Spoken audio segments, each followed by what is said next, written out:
font que le moteur tourne en permanence dans le même sens après avoir été démarré.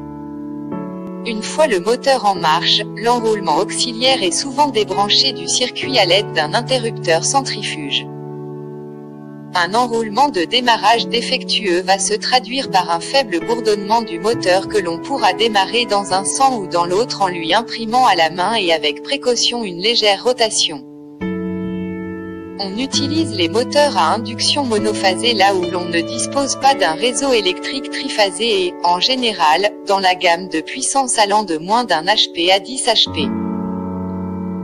Des moteurs monophasés de plus de 10 HP existent et on les utilise avec des dispositifs électroniques de puissance pour limiter les courants de démarrage qui seraient sans cela à induction monophasée C. Bref.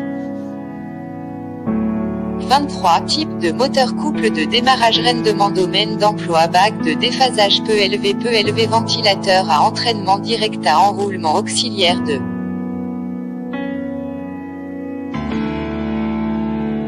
démarrage peu élevé moyen ventilateur à entraînement direct, pompe centrifuge, compresseur d'air et de réfrigération moyenne moyen ventilateur à courroie, compresseur d'air et de réfrigération, gros électroménageur à démarrage par condensateur moyenne moyen ventilateur à courroie, compresseur, pompe centrifuge, appareil industriel, agricole, gros électroménager commerciaux, équipement de bureau élevé moyen pompe volumétrique, compresseur d'air et de réfrigération à condensateur. De démarrage.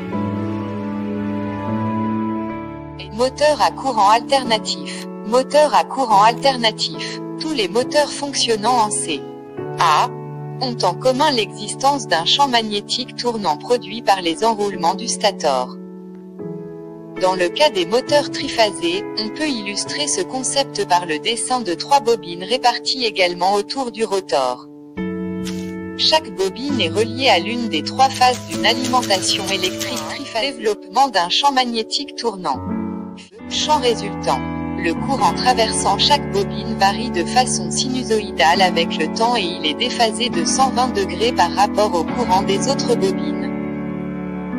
Ainsi, le courant dans la bobine B est en retard d'un tiers de période par rapport à celui de la bobine A, et le courant dans la bobine C en retard d'un tiers de période par rapport à celui de la bobine B.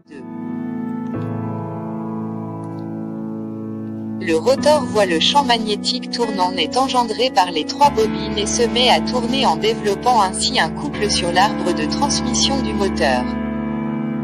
Ce champ tourne soit dans le sens horaire, soit dans le sens anti-horaire, en fonction de l'ordre des phases raccordées au moteur.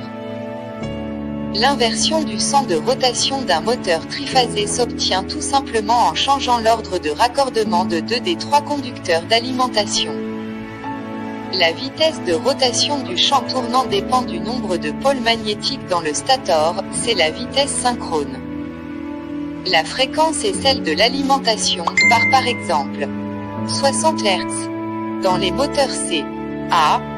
Le nombre de pôles magnétiques, ou simplement pôles, est le principal facteur conceptuel agissant sur la vitesse. Moteur à induction triphasée. Le rotor d'un moteur à induction ne tourne pas à la vitesse synchrone, c'est-à-dire à la vitesse du champ magnétique du stator, mais il existe un léger décalage temporel entre les 2 vitesses.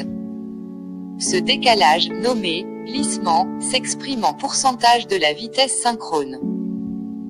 Le glissement du moteur est le résultat de l'interaction entre le champ magnétique du stator et le champ magnétique créé par les courants induits circulant dans le rotor. Les barres du rotor coupent les lignes de force magnétique et produisent ainsi un couple moteur. Quand le moteur ralentit, des glissements augmentent, sous l'action de la charge ajoutée, le couple engendré augmente. Les moteurs à induction triphasée sont très robustes et très fiables, c'est d'ailleurs le type de moteur le plus couramment utilisé.